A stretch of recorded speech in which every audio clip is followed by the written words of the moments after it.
Welcome to the Convergence Podcast.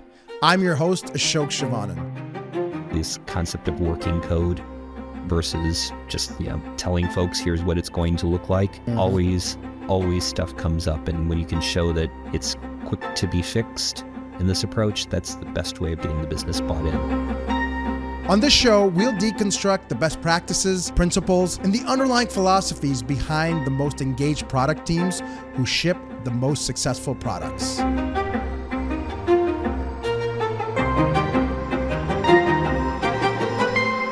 This is what teams are made of.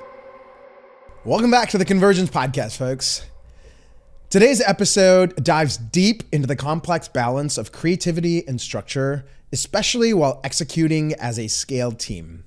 Our guest today, Derek Ferguson, brings us a unique perspective that combines his background as a music major with years of experience leading innovative product teams.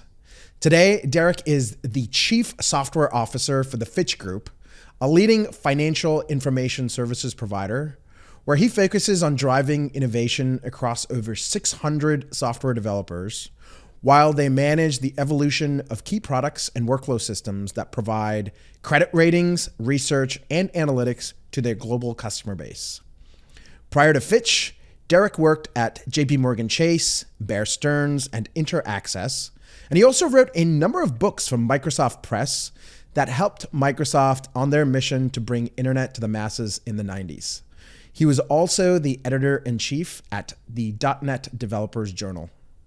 In the first of our two-part conversation with Derek, we explore how disciplined creativity shapes exceptional product teams.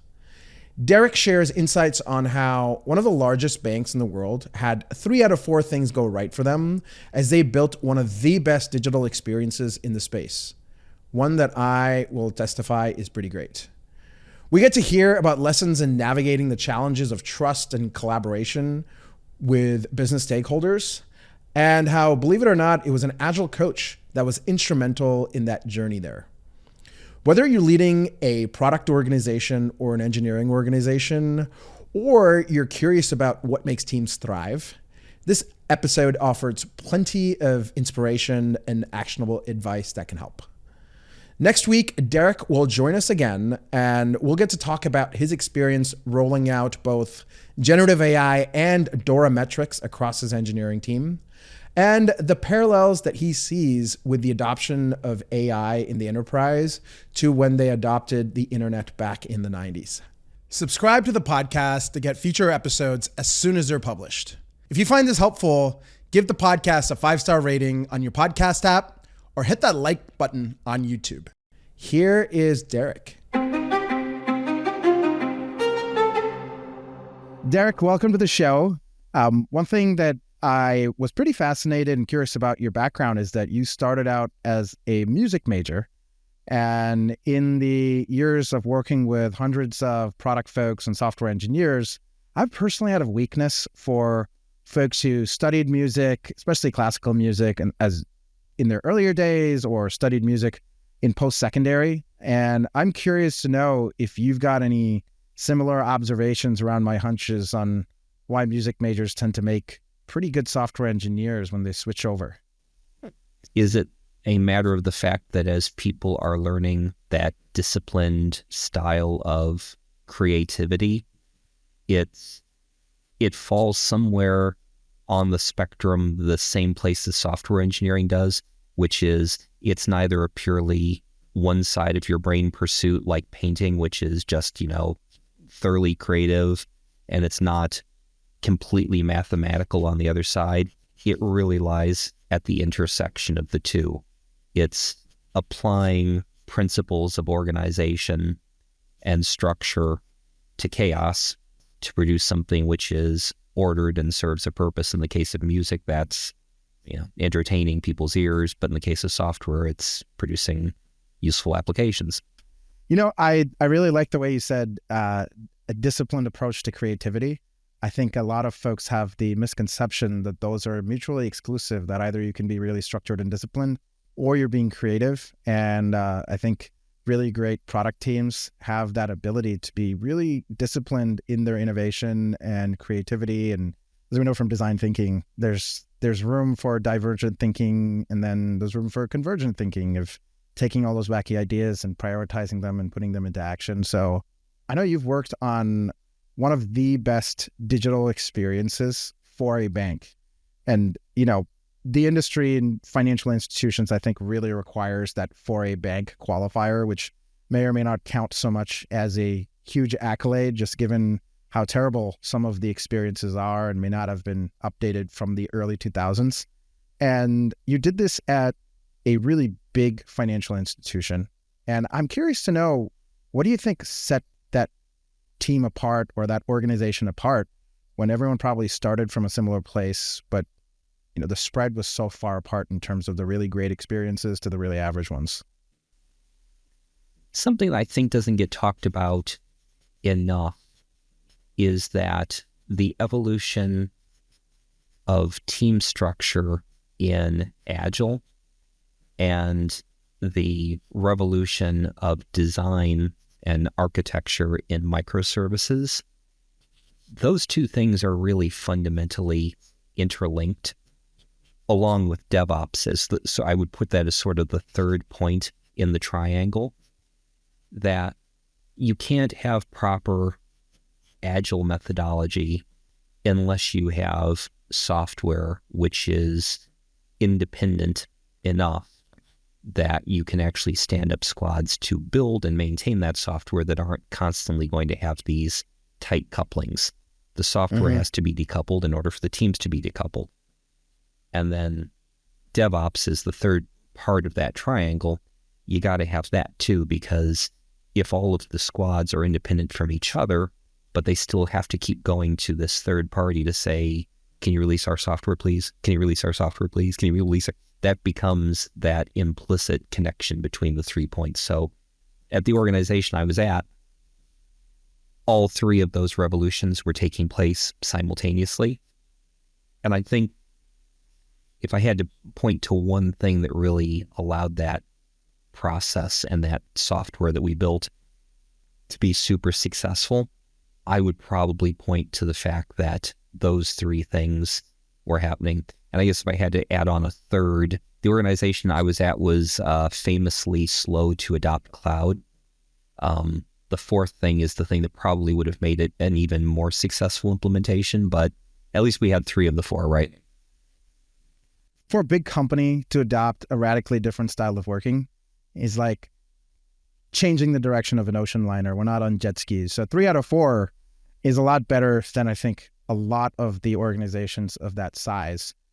One thing I am curious about is that while Agile, microservices, and DevOps, even if cloud's not in there, and even if you got 4 out of 4, I think earning the trust of the more customer-facing folks or the business folks that are ultimately the stakeholders and likely decide a lot of the decisions that go into prioritizing a roadmap or even the nuances of a user experience.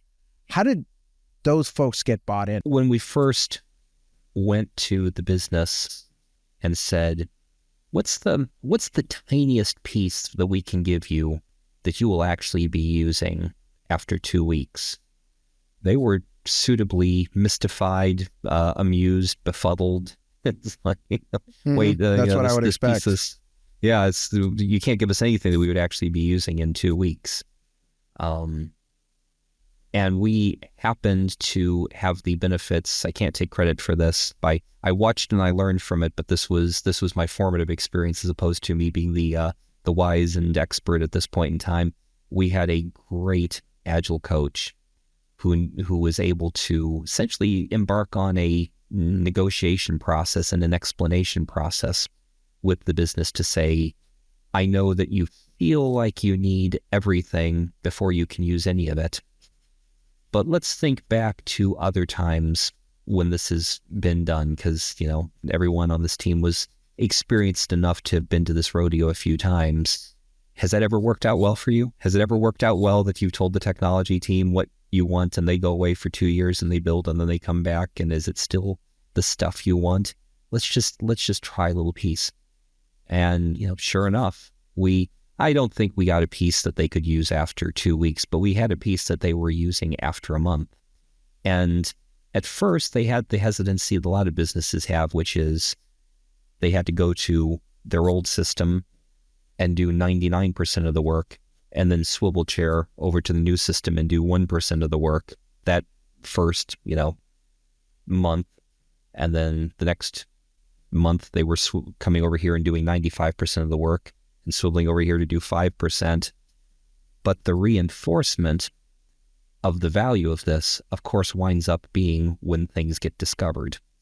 Because in that first month of using just that 5%, they shouldn't even say the 5%, that 1% in the first month, that bit that they felt, couldn't possibly give them any value. Well, wait, why'd you put that button there? You just said give a button. You didn't say put it anywhere in particular. Well, of course you can't put it on the right-hand side of the screen. You have to put it on the left-hand side of the screen, or X, Y, and Z is going to happen. Guess what? Super easy for us to change that now, but if we'd done that change a year from now, that would be a change request, and we would have built all sorts of code on top of it. Let's change that for you. Next day, it's on the left-hand side of the screen. Oh my God, that's so great. Always happens. I think understandably, until customers have had the experience of seeing how much stuff, because everybody comes to the Agile process in good faith. This whole idea of conversations rather than documentation is, that's all goodness, right? But you forget how much ambiguity there is in human language, that everybody can come to something in good faith and think that they're saying everything that needs to be built. And yet there's so much room for interpretation that it's one of the other Agile tenets, right? This concept of working code versus just, telling folks, here's what it's going to look like. Mm-hmm. Always stuff comes up. And when you can show that it's quick to be fixed in this approach, that's the best way of getting the business bought in. Fostering an engaged product organization and aligning them with the principles around lean, human-centered design, and Agile will more than likely lead to successful business outcomes for your organization. But getting started or getting unblocked can be hard. This podcast is brought to you by the player coaches over at Integral. They help ambitious companies like you build amazing product teams and ship products in artificial intelligence, cloud, web, and mobile. Listeners to the podcast can head on over to integral.io/convergence and get a free product success lab. During this session, the Integral team will facilitate a problem-solving exercise that gives you clarity and confidence to solve a product, design, or engineering problem. That's integral.io/convergence. Now, back to the show. I'm fairly skeptical oftentimes about Agile coaches. I think they give the industry a bad name when they're really self-righteous versions of maybe an audio bot that regurgitates something from the SAFe playbook versus someone who can sit down and negotiate with the business and help them identify what exactly that first chunk of work is. As a business, if they're not used to thinking in 1 or 2 weeks chunks, struggles to maybe know what the most urgent is, but it takes a few questions, I think, and willingness and business savvy on the Agile coach's part to start that journey of trust. And then the other thing I really like there is that it wasn't just the first month that you had the win. It was a consistency that you developed every month where they were seeing more progress, and there was less of the legacy application and more of the new application that the work was getting transferred to. Then the third one, of course, is having that working code written in a very flexible way where that request of moving the button from one side to the other because of good reasons that maybe were under-communicated actually got implemented, because there's no way for us to really communicate 100% of the time. There's eventually stuff that they didn't know to tell us and we didn't know how to ask, but once you put a wireframe or working code in front of them to react to and you're able to respond very quickly, I think they're all really critical ways to earn trust, at which point they will likely meet you halfway and start telling you the next 2 weeks worth of requirements versus giving you a 40-page PDF of everything that needs to get done and having the team figure it out, right? And I'm curious, is there anything else that we didn't cover that you would do again if you had to work with a new business team and you actively had to earn their trust to get this very high performing velocity going? Business process re-architecture is often not given the due respect and consideration that it warrants in all projects, but particularly in upgrades and migrations, because in this particular case, we had the great good fortune of having a dedicated product owner who truly was from the business and had skin in the game. They weren't a product owner who was assigned as a representative of the business, but they were actually, they had a profit and loss center that they had to manage. And they would, when asked for requirements, as I think most of us would, having used the previous system for 20 years, when asked, how do you want this screen to work? Or how do you want this process to function? They would fall back initially on, well, here's how it works today. And they would essentially describe the same thing. But once again, we had the luxury of a great Agile coach. And maybe it was the fact that this person had been a software developer and a software development manager in the financial industry for 20 plus years. So they were coming at it from a perspective where they'd seen plenty of these things before, but they would always say, that's the way it works today, but is that really the way that is going to be most effective for you going forward? Because the whole thing here is we want to deliver a system that's going to boost efficiency and productivity and all that sort of stuff. And what we found out as we went through the process was, as anybody who's done these sorts of migrations will be familiar with, there's so much stuff it's like superstition. It just grew up over time. Somebody at one point in time asked for these 3 entries on the drop down, and no one ever uses them because whatever the business need for them was, is long since passed. That law has changed, or that department has been closed, or whatever. And so you want to have that sort of relationship with the business where you can be thinking about, my boss at the time would always say, skate to where the puck is going, not where the puck is at. You want to have that kind of relationship with the business where you can really talk about, even in a migration, how do you really want to be doing business? I remember on that project, a lot of the requirements were, well, you need to put these fields here. Why do we need to put those fields there? So we can type it in. So you can type it in. Where do you get that from? Well, we get it from this paper over here. Oh, hey, I was like, oh, wait, is there a system? Oh yeah, first they print the paper out from this system and then they type it in over here. We could actually do something where we just read that information in directly from that other system, and then you don't need those fields. And that's where you really start to get those great conversations with the business. So, whoa, you can do that? Oh yeah, we can do that. You don't need to. We can knock 10 screens out of your process. You'll never have to fill out again. And that's where things really get fun, right? Because then the business sees, oh wow, this isn't money we have to spend to do a technology upgrade. This is really going to give us something better that makes our lives improved at the end of it. 100%. I think that facilitation is such a critical skill in building that trust, where you hear folks come into the rooms and use the art of the possible and kind of wave a magic wand expecting things to happen, as opposed to kind of sitting with them and trying to understand what the current constraints are of their business. And sometimes they don't know it themselves. And we got to go the next level of helping understand for ourselves and for them by just being really curious. And then I think it's the other thing that comes to mind is about really focusing on the customer, whether it's an internal business customer or the external user, to really try and have them focus on stating their problems, as much as, it's human nature for them to state solutions that have the problems implicit to it. And I think another facilitation technique is not to put them down when they're telling us solutions.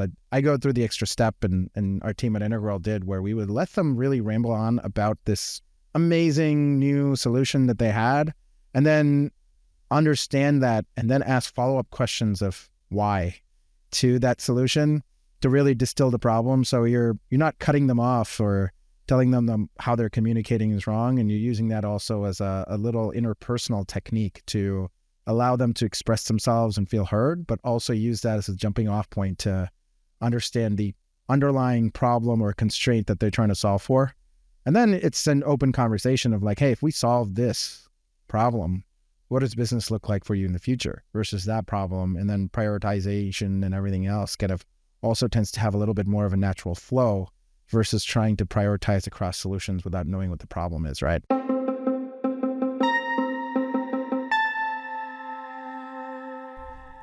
Thanks so much for listening, folks.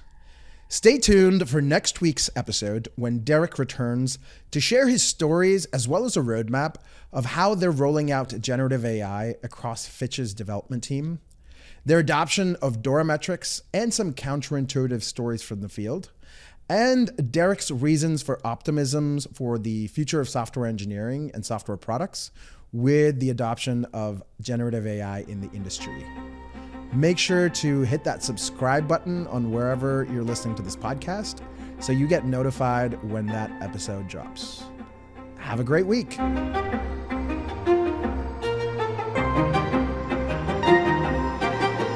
Thank you for joining me on the Convergence Podcast today. Subscribe to the Convergence Podcast on Apple Podcast, Spotify, YouTube, or wherever you get your content.